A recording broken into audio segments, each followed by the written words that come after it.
Welcome back to On Texas Football's Tuesday Night Longhorn Livestream presented by Andy Ludicky. I'm your host, Amanda Atwell, joined by CJ Vogel and Jeff Howe. How are we doing tonight, this lovely Tuesday night, guys?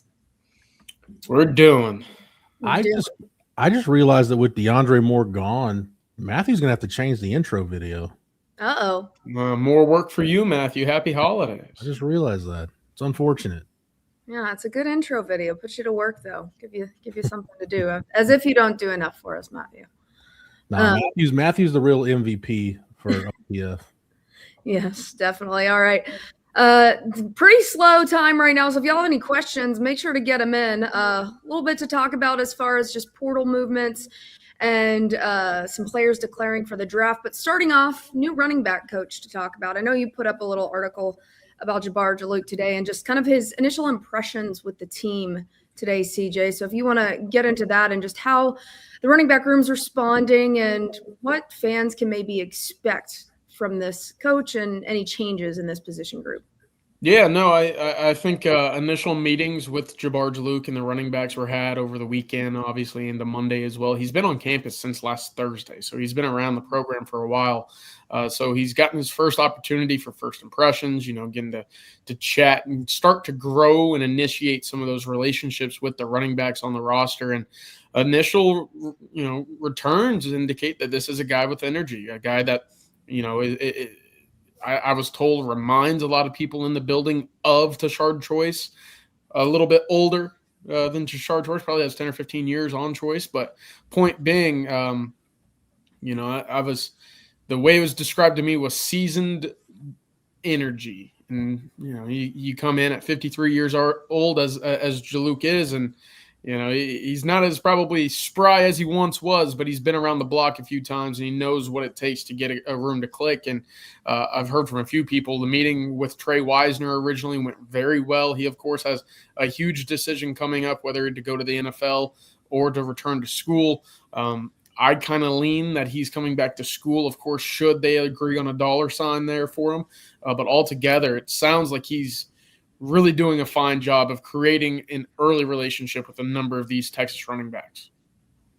That is the big thing to me. Is the first thing you talked about is the juice. And look, it's not that Chad Scott is a bad coach. I don't think he's a bad coach. It just wasn't a fit at Texas.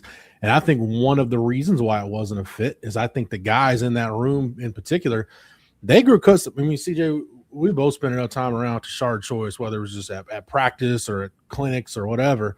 I mean, he owns a room. Like, he's a guy that everybody gravitates to. He lights it up when he walks in, and that's just not Chad Scott's style. It's much more reserved, kind of laid back. And I think Jabbar Jaluk bringing that juice is something that running back room needs. And I think they're getting it with him. And, the Wisner decision is really interesting because, if he decides he wants to return, then I think for your running back needs in the portal, man, you can kind of, whichever top back goes in, you can kind of go all in on that one guy and not have to worry about, all right, do we need two? And is recruiting two backs going to cost us one or something like that? So I actually think if it ends up playing out, where Trey Wisner's back at Texas, that would not make me mad. I'm a huge Trey Wisner fan, but I think it probably helps you out in terms of adding a back out of the portal. I will say this, and this got brought up on something I posted this evening over on TexasFootball.com, kind of looking at what's next for wide receiver and linebacker. CJ, I want to get your thoughts on this. I feel like the staff should have a portal spot earmarked for kind of best available player, whether that's a receiver or a running back. I just feel like that juice that, and Xavier Worthy had world-class speed, but that Worthy and Keelan Robinson and Jaden Blue brought to the offense, they need that kind of guy that he can take a swing pass and score from anywhere on the field. Like, if you can find that guy don't go reaching for him, but if you find that guy and there's interest, man, just go after him. Yeah, it may not need to be the best player, but hey, like a guy with the fastest game film, like someone that, as we've talked about, you go back through Sark's best offenses, what have they always had, right? It's guys with after the catch ability and breakaway speed. I don't know if this team this year had a guy like that. And obviously we've all talked about kind of the short to intermediate and put the ball and you go. It's been a big piece of this offense, and it didn't feel like we saw it a lot this year outside of the first play of a game to Wingo a couple times. So I'm looking for that to be a piece. I've always said a Keelan Robinson type of guy in this offense is a must. You got to have it. And they tried to force that on Ryan Niblett this year. I just don't think that's his ultimate strength, right? So do you find a guy just like that can double back onto some running back duties? If so, I'm all in, Jeff. Yeah, and if you're big swinging, so you can get a wide receiver, you can get a running back. What position group do you think is in need of this more, as far as just like you go all in for that one best player that you can get? I mean, my money is with running back. I've gotten a little disappointed in the Texas run game, especially. I mean, Wisner did what he did with the injuries last year in 2024. In 2025, it was just all over disappointing, I think. I would like to see Wisner paired with a guy that can thump between the tackles, because he hasn't had that the last 2 years. Trey Wisner is good, and he's a tough runner, and he was banged up at times this year, and he'll get you tough yards, and in big games he seems to show up. But I think he's the biggest victim of this offense being too wide zone dependent, because you haven't had that counterpunch. Because I think Trey Wisner is a really good zone runner, but I think if you can balance it out with a guy like Jaden Baugh, if he goes into the portal and you can potentially get him, he'd be perfect to pair with Trey Wisner. But I just feel like you've got to try to find it. I think in Sark's mind, that 1-2 punch and this is if Wisner comes back, you got to try to find that 1-2 punch that you thought you were going to have, or that you expected to have, or that you wanted to have with Wisner and Baxter. In other words, this is less about getting a replacement for Trey Wisner, and can you upgrade to a back that has the same type of skill set and can give you the same type of production or presence that you thought you were going to get from CJ Baxter. Yeah, man, that answer your question. It has to be running back, right? And that all's dependent upon what Texas does with its offensive line. Because, look, if you don't have 5 big boys up front that can move bodies and clear out running lanes for you, you're not going to have a successful running game to begin with. But if you are able to, and I wrote this today as well, right, your offensive line ultimately dictates the floor of your running game. Your running back dictates your ceiling. And Texas right now, obviously, very low floor, very mediocre ceiling last year. If you want to get back to where Texas was with a Bijan and a Roschon and a Jonathan Brooks and a Jaden Blue combination, you've got to find a guy that can create a difference maker, as well as the offensive line up front creating those running lanes. So I think running back is right there, right behind offensive line for most important needs. I throw linebacker in that conversation as well, but you got to find what Coach Shipley calls a GoDaddy. I'm all in on that term now, so I'm going to start using it as well. There you go. All right, we're going to hear from our friends over at myperfectfranchise.net and get to some more of your questions. Are you looking to diversify or new ways to make money? Andy Ludicky at myperfectfranchise.net can help you do just that by finding new businesses that will fit your time allotment and financial goals. Call him or email him to learn more. He's got a really cool process that identifies a perfect fit for you. Email him now at andy@myperfectfranchise.net. Before we get to more football, we do have some basketball being played right now. Texas men's, they're playing Lemoyne. Is that correct? Mm-hmm. 38-18. Okay, that's the kind of score you want to see. It's nice little. What a fun! I'm sure that's a sold-out house. Man, you can tell, especially at these times around the holidays, you can tell the difference the corral makes, because, man, you could hear a mouse fart in that building right now, probably. I did look it up, Jeff. Get-in price tickets were $3 last night. Oh, that's you can get less than you can't buy much for $3 anymore. Hey man, that's the only way they could get me in. That's a good idea, honestly. I don't think I could ever see them doing that.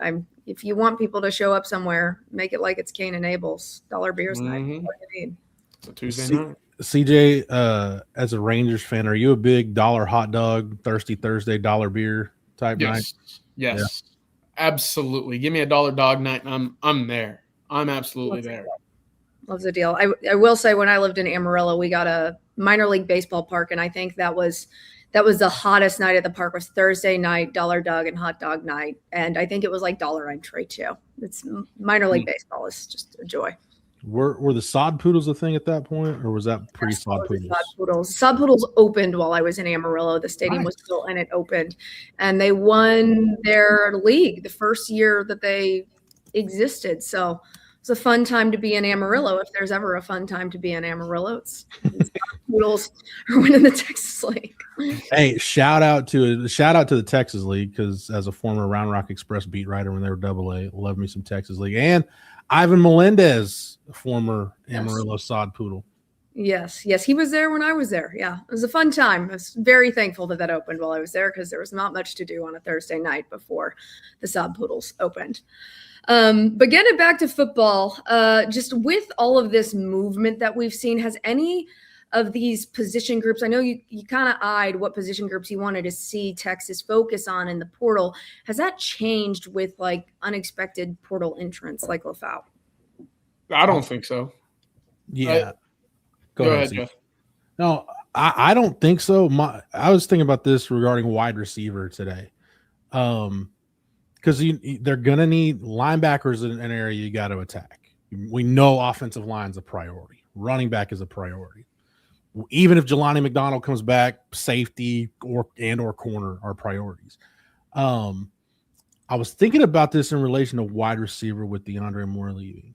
And Jerry, CJ, and I did the recruiting breakdown today on the channel, and then we talked about impact players for 2026. And I said it almost has to be Jermaine Bishop, because I think you've got to get something, out of him on offense and put him in a position to succeed. But I want to get y'all's take on this, because I feel like how aggressive Texas is in the portal with wide receivers, I think it almost exclusively depends on the staff's answer to the question. Do you believe Ryan Wingo can be a legitimate, bona fide number one wide receiver in the SEC in 2026? If the answer is yes, then you can probably allocate your resources elsewhere and then be really picky about who you get at receiver. If you're not sure the answer to that question, then I think you've got to just try to find you a number one. Like it's all about, you can't not leaving anything to chance in what's probably going to be Arch's last year. Like you can't have the same thing happen next year that you had this year, where you get to the start of SEC play and you're like, yeah, wish they could have gone portaling for O-lineman. Wish they could have gotten this. Like, now is the time to do that. It is a compressed window. You do have a much smaller margin for error, but I just don't want to be watching games actually get through the Ohio State game and be like, oh man, I wish they would have got this, and this. No, now's the time you need to do it. Yeah, definitely. I think you hit something there with it just being Arch's last year, most likely. It would be a disservice to not take full advantage of that. And I mean, Wingo had his moments this year where he looked great, but he had a lot more memorable moments for fans, I think, where the ball was in his hands and it was not caught. And those kinds of things just can't be happening in year two of Arch. And then the same thing with the O-line. You got to protect Arch Manning next year. I think you saw how it went this year. That was obviously the biggest concern in games like Kentucky, where Arch was just getting pummeled on every place. I'm surprised he didn't end the season with more than one concussion. They're just having it that blatant of a sore spot on the Texas team, for that to not be rectified in the portal, I think would just be an indictment on the staff at that point. I will say this, going back to wide receiver, Ryan Wingo's drops, 7 drop passes. That's the second most in the SEC right now. Only Ryan Williams has 9 at Bama. And, I was looking at this, and this kind of got me thinking too, what I wrote and then what I saw CJ write today in terms of like looking at position rankings. Because CJ, I think you were spot on in your reply on the board where somebody said, yeah, man, the wide receivers and tight ends would probably be higher if Arch had started hotter. And you said, well, I think the entire offense would be higher if the offensive line wasn't so bad. So like, that's a fair point. But you talk about the drops. Arch was victim of the 4th most drops any SEC quarterback had to deal with this year. one thing that I like that Pro Football Focus tracks is adjusted completion percentage, where basically adjusted completion percentage, you're giving the quarterback credit for on-target throws. Of the SEC quarterbacks that had at least 200 dropbacks, which pretty much covers all of your starters, Arch Manning, the discrepancy between his actual completion percentage and his adjusted percentage was 12.7 percentage points. That edged out Blake Shapen for the biggest discrepancy of any SEC starting quarterback this year. So that tells you, hey, your quarterback is putting the ball where he needs to a decent percentage of the time. You just don't have guys making enough plays for him. Yeah. Yep. Definitely. Sorry, I missed a lot of this conversation. A little rain in this area just totally destroys the Wi-Fi setup I've got. So sorry about that. No, you're good, CJ. So I when I did this, because a lot of PFF stuff, you got a napkin method and then like just kind of play with the settings and stuff. Quarterbacks, the only two quote unquote starting quarterbacks in the conference that had a bigger discrepancy between adjusted completion percentage and actual completion percentage, Ashton Daniels at Auburn and Michael Van Buren at LSU, but those guys were under 200 dropbacks this year. Interesting stuff. Yeah, I think that was one of the biggest things.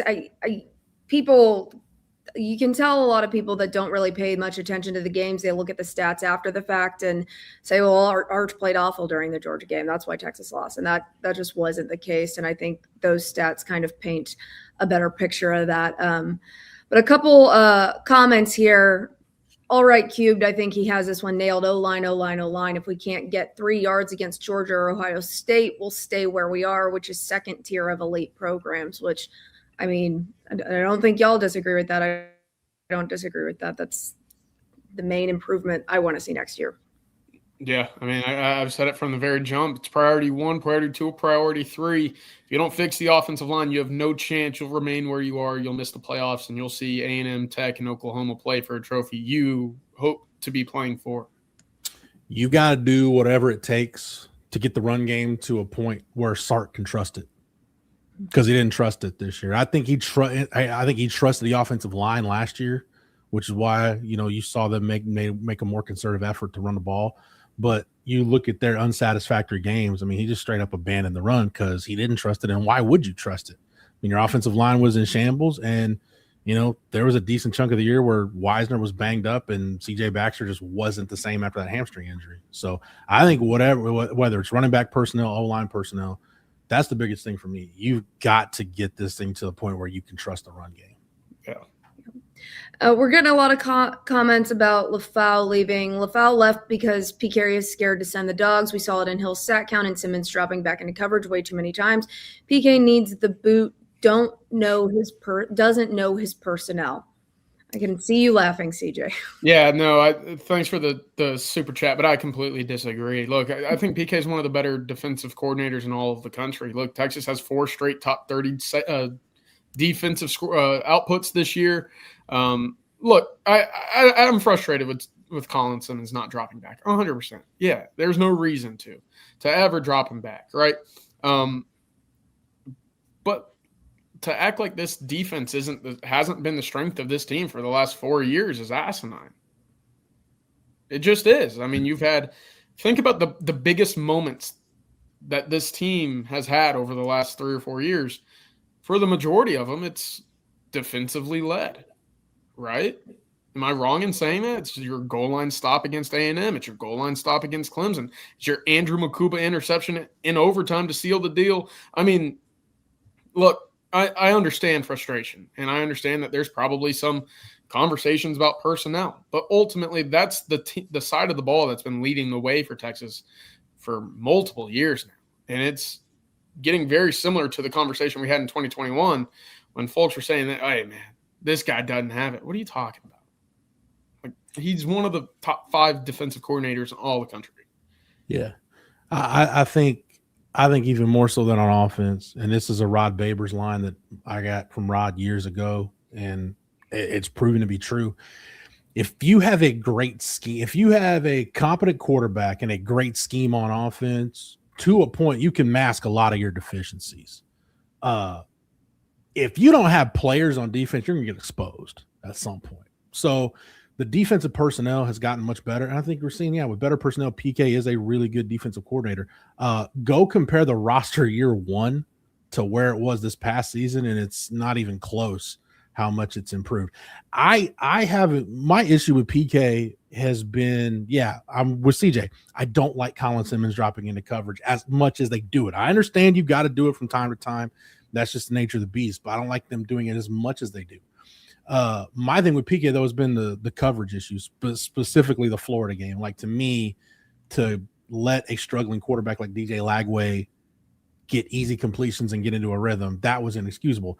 But that's one game that I'm not happy with PK. When you look at everything else he's done, like, I don't firing him. I just don't agree with that at all. And the first part of Slick Rick of your question, Lianga Lafau leaving has nothing to do with PK's blitz rate or what he does with personnel. This was CJ, I don't know how much more you want to elaborate, because I know you've talked a lot about it on the channel. If it was up to Lianga Lafau in a perfect world, he'd be back at Texas, but he's not. So read into that what you will. Yeah, I think that's exactly the case. Now, Texas has plans at the linebacker position, and I just, it's part of where we're at, it feels like, in the world of college football. So it's a tough spot to navigate, but ultimately I think you're going to be looking at a defense again next year that's top 5 in sacks. That's up there with havoc rate. Third downs have been very successful for Texas, right? And again, this year was a down year for Texas defensively. Would you call it that? Like, it's kind of a mediocre showing. They were 23rd in the country in scoring defense. Yeah. And until the last 4 weeks of the season, they were top 5. So that's where we're at with this Texas defense. I think it's a fantastic scheme. I think they used the personnel very well. Again, you don't lead the country in sacks, or you're not top 5 in sacks if you're not using your personnel correctly. I think they're just fine on that side of the football. Yeah, I'm in complete agreement. I think it would be a disservice to part ways with PK after a couple disappointing halves or even quarters. You can probably pinpoint all the issues to specific, some breakdowns in the secondary, some injuries. We had some key injuries in some of those games where you saw some of those communication issues. So yeah, in complete agreement there. The only, you're third in the country right now in sacks, which the NCAA ranks it by sacks per game. You're at 3.17. The two teams ahead of you are Oklahoma, which has, in my opinion, the best defensive front in the country, and Texas A&M, which Cassius Howell, sorry Aggie fans, feasted on the really bad offensive line, some of them that Texas A&M played. Plus, you got into games where teams couldn't run the ball and they got behind, and it turns into a passing game, and then you could just pin your ears back and get up the field. But regardless, the sack numbers have gone up. Like, all your production's gone up. Like, if you think about it, to your point, CJ, like, what games has Texas lost over the last 3 years that you can put on the defense? Like, it's maybe one drive at the end of the Oklahoma game in 2023. Michael Penix having the game of his life in the Sugar Bowl. Neither Georgia game was on PK last year. And most of the time you hold Ohio State to 21 points, hold their offense to 21 points, you're probably going to win a decent. What about 14? Oh, it was 14. Oh, wait, did they have – what were their touchdowns in that game? Well, I'm saying the 21 points in the Cotton Bowl and then 14 this year as well. There you go. Sitting there saying, hey, that's pretty good, knowing that was the highest flying offense and best team in the country a year ago, and obviously what we've now known this team to be as well. So in eight quarters against Ohio State, you've allowed 4 total touchdowns. Like, that's so really the only game that I would completely pin on PK, like, that is just unsatisfactory to me, would be the Florida game this year. And that's talking the last 3 years. So I belabored the point too much. I don't think this is a PK issue at all. Yeah, Completely agree. We'll get into a couple more of your questions after this. If you have any more, make sure to submit those. Super chats do jump to the top of our list. First, we're going to hear from our friends over at Duck Camp. Jeff, can you tell us about Duck Camp? I sure can, Amanda. Duck Camp makes gear for folks who live for being out there, whether that's in a duck blind at sunrise or on the 40 acres for a Saturday kickoff. Born right here in Austin, Duck Camp builds best-in-class hunting and fishing apparel that works just as well for a full day in the field as it does for a long day of tailgating. From sun protection shirts that keep you cool during those early season scorchers to their iconic game series hats that feel like instant classics, Duck Camp gear is ready for football season, hunting season, and every season in between. Get out there, stay out there, and hook them. Shop Duck Camp at duckcamp.com. And on Texas Football Fam, don't forget, use the promo code ONTexas25. That's ONTexas25 for 25% off of your order at duckcamp.com. And now, with the help of a couple of lifetime Longhorns, let's hear from our friends over at Advanced Pain Care. Pros know the pain stops here. Physical therapy helps me as an athlete then and now. And do I still need therapy? Yes. Advanced Pain Care helps with that. Injuries will stack up. They'll add up. You can't let those injuries get you down, and Advanced Pain Care has been very helpful for me. We can help with whatever's got you down, from nerve damage to our spinal cord stimulator. Pain is inevitable. Suffering is optional. Same-day appointments available. Advanced Pain Care. The pain stops here. All right, we got a super chat from Brad K5M. Merry Christmas. Merry Christmas to you, Brad. Hearing talk that Akina, Flood, and Jackson may also be heading out. Any truth in shotgun answer? Who would be your 3 replacements? I don't know if we have truth to these quite yet. You did say you expected some more coaching movement, but those obviously have not been announced. Texas isn't done changing coaches or making adjustments to the coaching staff. Obviously, we've seen it already with the running back spot. Coach Akina is the interesting one to me. Look, older guy. I don't want to come out there and just be rude about it, but look, he's up there, right? He's coached a lot of football. He's had a lot of success. Is another season what he's looking for? Is that what Sarkisian's looking for? We talk about best fits, right?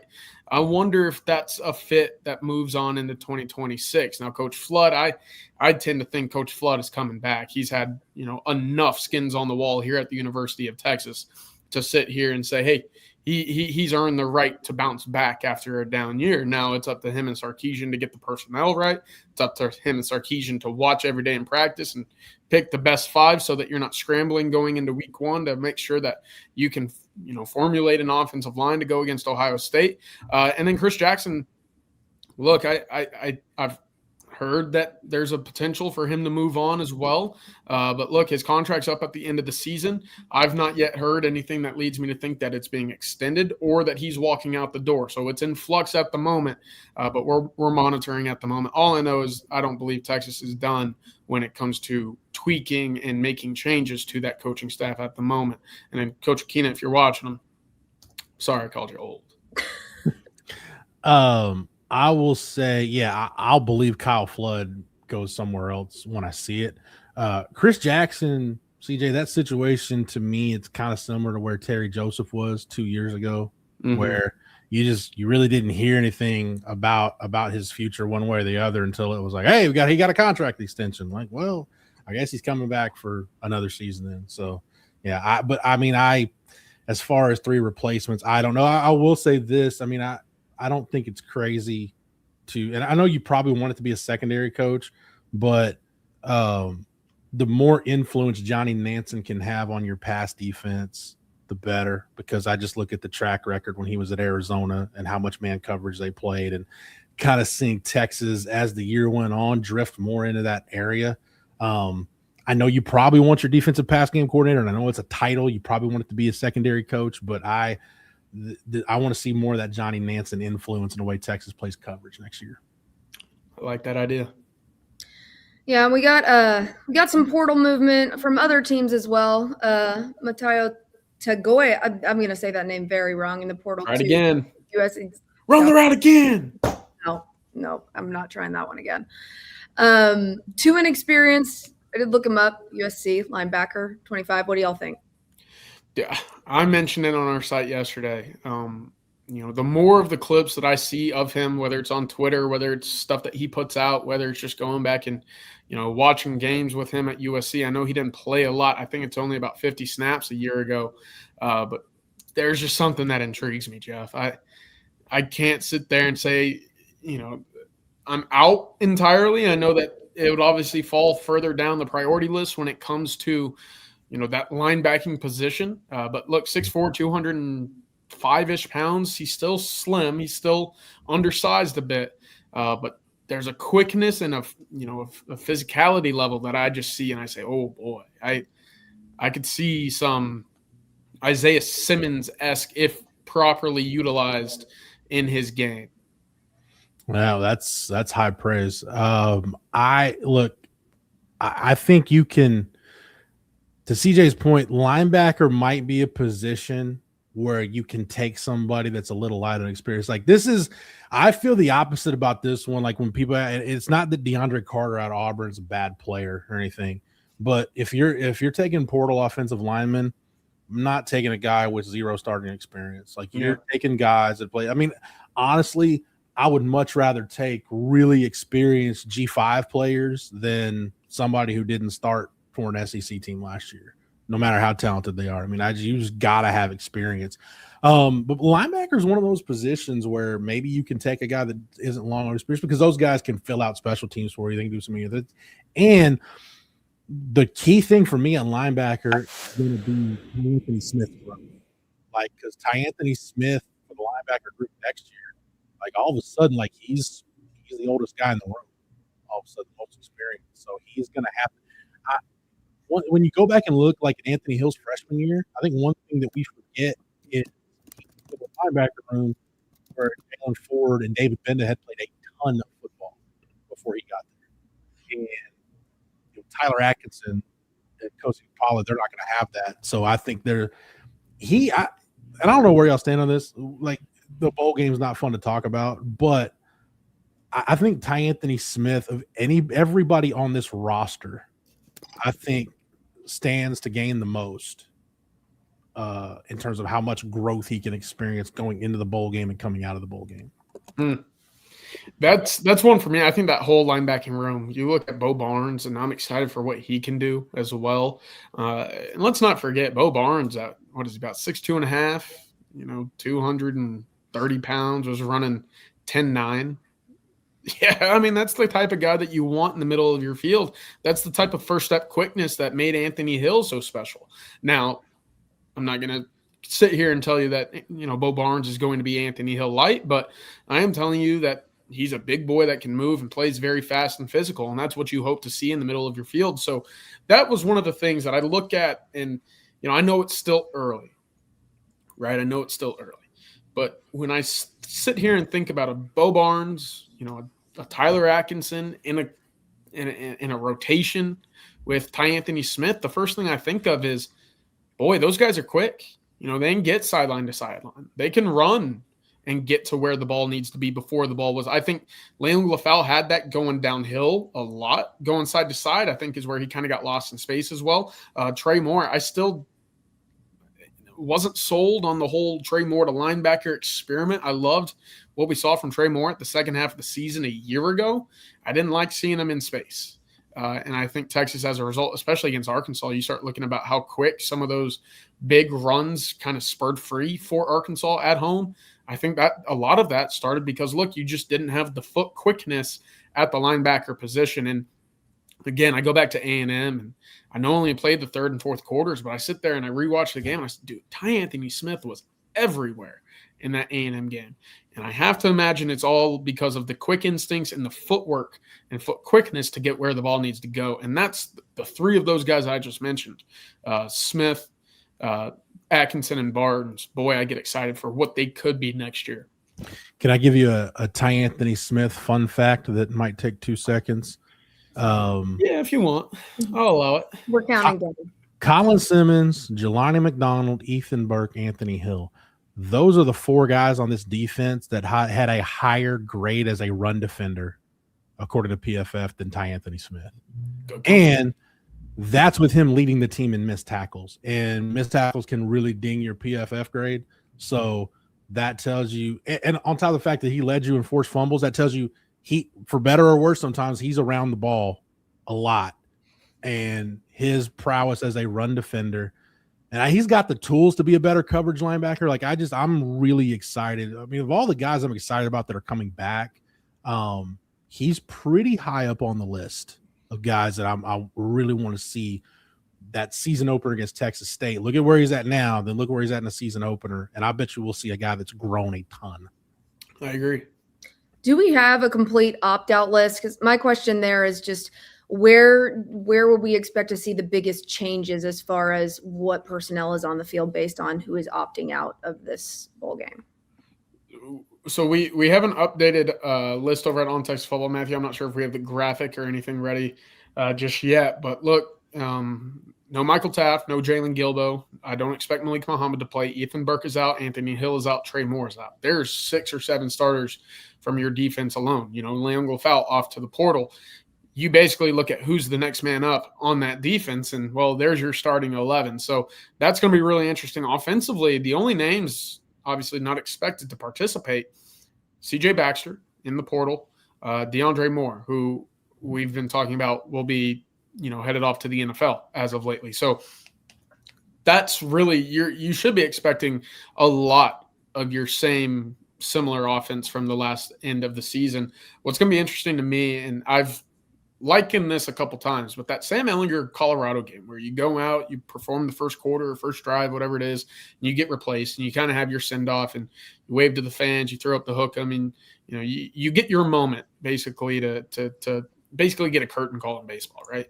I wonder if that's going to be the plan for a DJ Campbell or a Cole Hudson or any of these seniors that will be moving on off to the NFL, and they just want to go, hey, man, one more ride. Let me get out there. Let me get a drive or two of tape out there and, not risk anything. Because I think that's kind of how things are now. And on top of that, I think deep down, right, if you're one of the coaches with a lot of talent in the younger classes here, you're sitting there saying, I kind of want to see what Nate Kibble can do against Michigan. Or I kind of want to see what, a full – half of Kobe Black can look like against a Michigan team. I know Michigan can't throw the football worth a hell, but point being, that's kind of what these bowl games, non-playoff games are for. O-line might be a little bit different, CJ, just because as long as Arch is behind center, yeah. I want competent blockers in front of him. And that's fair. But I like where you're going with this because, look, one of the most, insanely idiotic arguments, if you're still on the hill that, I can't believe people are opting out of bowl games, dude, get over it. These bowl games do not matter. You can win 10 games, I guess, whatever. They don't matter. Nobody cares. The blowback Cam Ward got last year for playing the first half of the Pop-Tarts Bowl and then sitting out the second half. What is Cam Ward going to gain by playing the second half of the freaking Pop-Tarts Bowl? Nothing. He's going to be the number 1 pick of the draft. If he blows a knee out helping Miami win the freaking Pop-Tarts Bowl, great for Miami. I'm sure Mario Cristobal gets a $2,000 bonus or whatever. Yeah, and all of a sudden you're not the number 1 pick in the draft if you cost yourself tens of millions of dollars. So I know we're not talking about that drastic of a deal here, but yeah, I have no problem if guys just want to maybe get their feet wet, play a couple drives and then sit out. I have no problem if that happens. What if my counter to that is, well, they're not feeling the cheesiest? Now you really got to sit here and reconsider, Jeff. It's a tough argument. Mm-hmm. You're trump card. You're lucky. You're lucky. I like working with you. that serves a flag 15 yards. Mm-hmm. That's why I'm behind a screen over here. You remember, I think Jeff likes goldfish, so oh yeah. Yeah. I know that comment just irked you. No, it's good. It's good. We just lost 50 viewers, man. I'm sorry. And tanking it. Well, on that note, we'll hear from our friend Mark Saunders. When it comes to protecting all your stuff, wouldn't it be great to have one place that protects it all? Here's some good news. Texas Allstate agent Mark Saunders, serving the Austin and Round Rock area and all of Texas, is the only insurance agent you need. Everything from your home, car, and boat to your motorcycle, RV, and ATV. Call Texas Allstate agent Mark Saunders' office today at 512-218-8571. Are you in good hands with more than 35 years of experience? You will be with Texas alum Mark Saunders. If you're looking for someone local to the Austin, Round Rock area and all of Texas, give him a call at 512-218-8571. And our friend Andy Ludicky, stuck in the corporate rat race with 2 weeks PTO and no control over the money you can make or your schedule in general. Call Andy at myperfectfranchise.net. He'll take you through a process to identify a business that will fit not only your financial goals, but also your skill set. Franchise ownership isn't for everyone, but if you have a desire to take control of your destiny, call Andy or email him at andy@myperfectfranchise.net. All right. Are we feeling the cheesiest again? No, I was probably sent a timeout here. Matthew's going to probably Photoshop me onto a Cheez-It or something. So Thank you. Photoshop him onto a blue Cheez-It. Do those exist? Ew. I mean, he said blue cheese. It does sound gross. All right. Real quick, I want to answer this from Joey Austin. Look, speaking of protection, any offensive line prospects in the portal yet? I've been monitoring this every day, and normally, I'd sit here and say, "Hey, this prospect's exciting. This prospect's exciting." I've written down a couple on my sheet. I got a whole list over here. I won't flash it to you, but I got guys that I think intrigues me, or that I've heard or thought that Texas might pursue, and there haven't been many offensive linemen because look, I have a couple of prerequisites for the portal, especially on the offensive line. And here are the three. I have 4 red flags in women. I have 3 red flags in offensive linemen. The first, look, I'm not taking anybody off of an injury. Okay? Can't do it. I have Arch Manning for a year. I'm not dealing with anybody who's got a bum knee or an ankle or elbow or whatever it is. You better be 100% if you're coming to the University of Texas. And I'm recruiting, right? I'm putting myself in the recruiting hat. Number 2, you're going to be an interior guy. If I'm taking you to play left guard or right guard, you played left guard or right guard wherever you were at before. I'm not taking a tackle and converting it over because, look, we tried that. And I don't care if you're better. I don't care if you have more experience. I want position to position, continuity essentially. Mm-hmm. And look, the third one, to me at least, is, you better have played a lot. I'm not taking anybody that hadn't played before. And that's where I think, no offense to DeAndre Carter, but we talked about him earlier, right? He's played 50 snaps in his career at Auburn. Heck of a prospect. Texas finished second in the race for him. In fact, after he committed, Kyle Flood and Steve Sarkisian hosted him for an official visit in September. So that shows you that they were interested. But for me, if I'm in charge here, I'm looking at him saying, hey, that might be great, right? You could have all the talent in the world, but for this year, I'm sorry, we're not going to have a starting spot waiting for you. We're going with proven commodities with very little red flags in the health department to protect my Arch Manning is my number one job. And that's my 3 flags there for, the prereqs, if you will. Well, now we need your 4 red flags for women. This is what I've been waiting for. Yes, we got to get this. Yeah, okay. So we could probably do an 8-minute short on this, Matthew. Oh, boy. You got 30 seconds. First, you can't have the little butterfly tattoo on the back of her elbow. Okay. That's random. It's a walking red flag. Something has happened from a butterfly elbow gal. You see a lot of those down here in Austin, by the way. Secondly, she can't have a TikTok or Instagram for her going to the gym and lifting. No.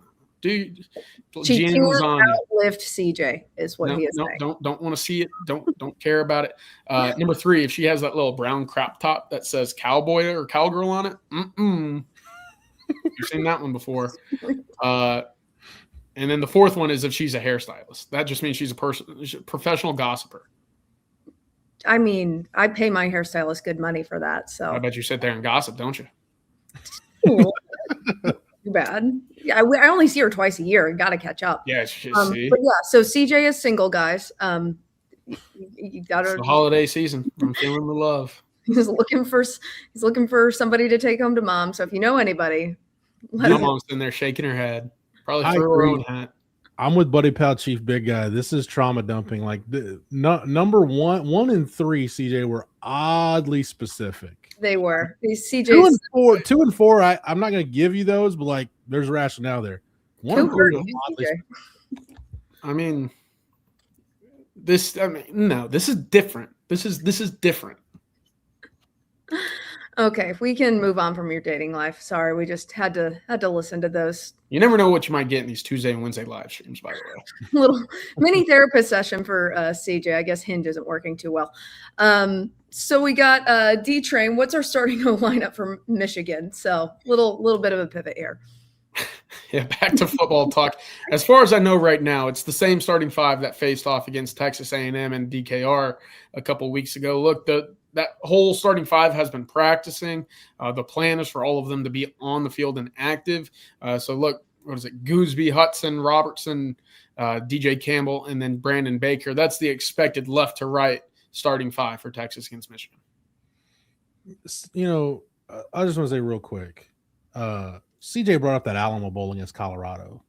I don't think I've ever been more pissed off watching a Texas bowl game. And I was there for that one. That was during the 2020 season. Because I could have been really happy that Texas won the game. First off, Colorado was terrible. Like, they played like 6 games or if that, and were in a bowl game. 2, it just showed that, Tom Herman, you probably deserve to lose your job because Bijan Robinson's clearly the most talented guy in your offense, and you refuse to give him the football in crunch time. And then, like, that was the end for Sam Ehlinger is, like, seriously one of the most, like, depressing moments I've had following this program.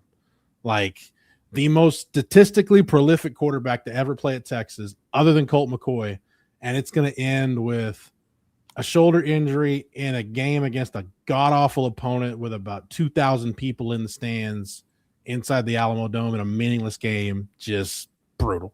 Awful, awful, awful. You had to rehash really that. Fun, was it? That was not fun to remember either. All right, we got some more dating advice for you, CJ. Marry an attorney. Can't do it. Can't I'd do never it. win an argument. That would be a nightmare. I mean, you're never going to win an argument with a woman anyway, so she might as well get paid to do it for a living. No, I'll test my luck. Pretty witty. But a professional arguer, no, I have no shot. Have fun with that one. All right, we got a comment here from Jeff C. Dallas, Texas. Our defense played poorly against Florida, Kentucky, Mississippi State, Vanderbilt, maybe Arkansas. Pull up the yards gains against our defense for each of these games. I think if you're just looking at yards gained, you're kind of doing a disservice to how the game actually went, because I wouldn't agree with all of these. I don't know about you guys. Well, I've had this take for a while, and Jeff, I'll be quick here because I want to get your thoughts on it as well. Yards don't win football games. And that doesn't matter to me. You could have 1,000 yards. If I have more points than you at the end of the day, you lose, right? So that's one thing. Again, Texas was 28th in the country this year in scoring defense. It's good. It wasn't great. But point is, yards don't matter to me. Again, Texas, Florida or Kentucky had 400 yards of offense or something similar to that. Scored 13 points. Are you going to fault the defense for that? I mean, they were on the field for 40 minutes. Plenty of other instances where the offense, again, just didn't help out the defense here. Yards don't really move me. It's points. It's red zone efficiency. It's forcing turnovers. Yards, give them 200 to start the game. It doesn't matter to me. Yeah. Keep the offense fresh if they're not scoring. Yeah, look, with the exception, even the Florida game, like, because the first quarter of the Florida game defensively, and there were a couple spots in the second half, but that helped cost you that game. Kentucky, you won the game because you started and ended the game with red zone stops. Mm-hmm. Mississippi State, it wasn't a good day, but you got stops late when you had to get stops, and you were good enough early that you forced turnovers. You forced them to a field goal that Ethan Burke blocked. Vanderbilt, you were great for 3.5 quarters. Like, yeah, giving up a 99-yard drive is inexcusable, but, like, you start that game with a Colin Simmons strip sack. Like, your defense was in other words, I'll overlook some of that because you had enough really good sequences that helped you win the game. And then what was the other one? Arkansas? Yeah, the run defense in the first quarter was about as bad as I've seen Texas look stopping the run in a long time. But then you go turnover in the second half, and you flipped it. And look, I'm not going to sit here and like completely defend the defense in the Arkansas game, but how many of their yards were gained in the fourth quarter when Texas was playing with a 3-touchdown lead and PK's just basically dropping guys on the coverage, playing coverage? Like, because as long as you don't give up the chunk yardage play at that point, you're going to win the game. So, it's just you can't – looking at total yards allowed is an antiquated way to look at a measure of good defense. Yep, completely agree. We got another super chat here from All Right Cubed. I think the general consensus overestimates Texas's NIL prowess. Sure, we're up there, but it ain't crazy dumb money like Tech and Oregon. I don't think Texas is strapped for cash when it comes to NIL in general. And I mean, you get I'd rather have if I'm getting the same amount of money, I'd rather have the name Texas on my chest than Texas Tech, but I'm a little biased. My only take on this is, look, again, you have 1 year of Arch Manning, 1 year of Colin Simmons remaining on the University of Texas. If you don't think Texas is going to go all out to make sure that roster is maximized with talent, with depth, with production, with experience, I think they're going to be all right when it comes to spending here. They're going to be doing everything they can to get the best possible roster. And I've called it an overcorrection. Last year, they did well. They addressed some spots. This year, I think they're saying, hey, we don't care. We're finding the best player at any position, and we're going to pay him to come play for us. Yeah. I mean, first, Texas has just bought their team, and then now Texas is broke. I don't know how two things can exist at the same time. I have said this from the start with NIL, and, the A&M fans and the OU fans are just too ignorant to get it, I guess. The guys at Texas and the folks at Texas that are putting up their money to help NIL, and this is not just football, this is all sports, they did not get that money because they're dumb. They got that money by making smart business decisions, so they're going to make smart business decisions with the money that they're giving to NIL. And in turn, the coaches in charge of those funds need to make smart business decisions. There's a reason why look at baseball NIL compared to like David Pierce's last 2 years and what it was for Schloss in year one. Not even close, because the people with the money want to trust the coach to make the right decision. So look, Sark can go out and spend a bunch of money. If Texas goes 8-4, you think he's going to have that same pool the following year to fix it? No. So that's how this stuff works. Like, I don't know why that's so hard for people to understand, but it's cool to just pop off and make comments on social media about Texas being a poverty program or whatever. You do you, and I'll go ahead and live here in the real world. All right. If we win the Cheez-It Bowl, the bowl ring has to be some kind of insane diamond Cheez-It, doesn't it? I don't know what the Cheez-It Bowl ring looks like, but I think we have a nice mascot that might be on the field. Oh my God. Wow. Dude, you went back to 2015 for that. I know that face. That is a dig. If I didn't say anything, people probably look at that and be like, who is that? That is, I was wondering what year that was from. So that's 2015, CJ? Yeah. I hope to see you out there in a very similar. Is that even me, Matthew? So does that answer the question? Are y'all going to Orlando? Will you be in Orlando? Yes. I believe a couple of us will be going up there. I know for sure Jerry and I will be up there for the Oh man. I didn't look very happy in that one. You did a good job getting rid of the shadows, I'll tell you that. But Jerry and I will be going up there. I believe the 27th, and then Bobby will be coming down as well. So we should have a nice little contingency up there, as well as I believe it's the Under Armour All-American Bowl or game that's sitting up there that starts December 30th and goes to the 4th. So a couple of Texas prospects, 27s are up there, a couple of Texas commits. Jesus, I can't even think. He's too concentrated on getting to wear his mascot outfit during the Cheez-It Bowl. It distracted him. All right. Well, this was unnecessary. That's unnecessary. Okay. Now I think that's a good time to close it out. Thank you guys so much for joining us. Make sure to reach out to Matthew for all of your Photoshop needs, and make sure to watch Coffee and Football tomorrow morning for On Texas Football's Tuesday Night Longhorn Livestream. I'm Amanda Atwell. That's Jeff Howe and CJ Vogel, who is definitely feeling the cheesiest. Y'all have a great night, and hook 'em horns. Hook 'em. Thanks, guys.